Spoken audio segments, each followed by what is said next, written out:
Recognize these? Children as young as 4 years old can identify a brand by its logo. Not everyone knows how to read or even how to pronounce these 4 letters, but they know that swoosh means Nike. And some organizations go hard in the Microsoft Paint for their brand's image.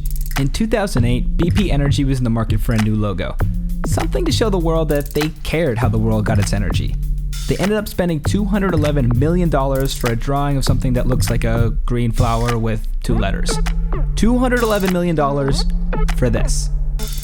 Now, the whole point of this story is that a logo is important enough to spend a fortune on, and important enough to spend months designing. Interestingly enough, the NBA did neither of these things, and they still managed to create one of the most iconic logos of all time. Using a photo of a future Hall of Famer in 3 colors, Alan Siegel created a symbol that represents the NBA. I'm Frank Smith, and today we're taking a look at how Jerry West became the logo, a ClutchPoints original mini-documentary. Besides being one of the best guards in league history, as well as a top executive nowadays, West was, and in some ways still is, the face of the NBA. Siegel claims when he was contracted by the NBA to design the logo, he knew he was somehow going to involve West.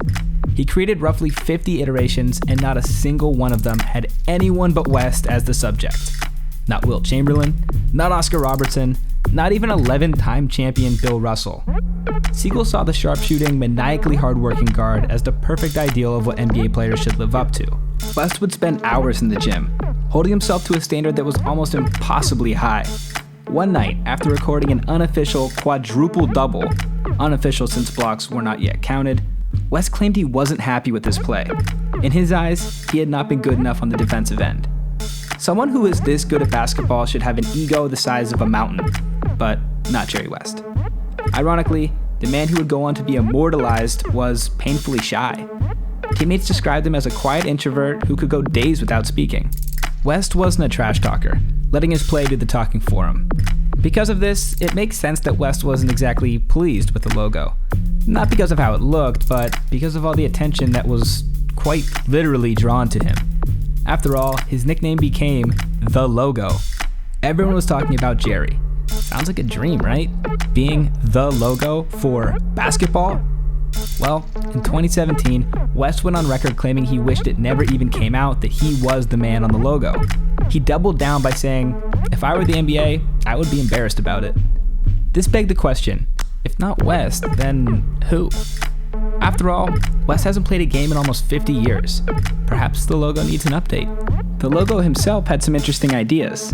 Michael Jordan was West's #1 choice because of his tenacity on both ends of the floor. While it might have been a tongue-in-cheek comment, he also mentioned that Adam Silver would be a good replacement. Realistically, the league isn't putting Silver up there. No offense, Mr. Commissioner. And Jordan might be the GOAT, but he hasn't played in a while either. It makes you wonder, what are the chances LeBron gets a shot at representing a league he's dominated for so long now? What about Kobe Bryant? Maybe after a few years of working for West in LA, we could see the fun guy? For now, West will have to remain as the emblem of one of the most exciting leagues in the world. And while it might pain him to do it, it's iconic, and he may even have a successor under his wing. Big shout out to all of you in the comments who watch and support every single one of our mini documentaries. A really easy way to show some love is by tagging the first friend that comes to your mind when you think about the NBA. As always, I'm Frank Smith. You can follow me at FMS_Frank Smith and follow ClutchPoints at ClutchPoints. If you enjoyed this one, check out over 30 more on our ClutchPoints Facebook, IGTV, and YouTube. Until next time.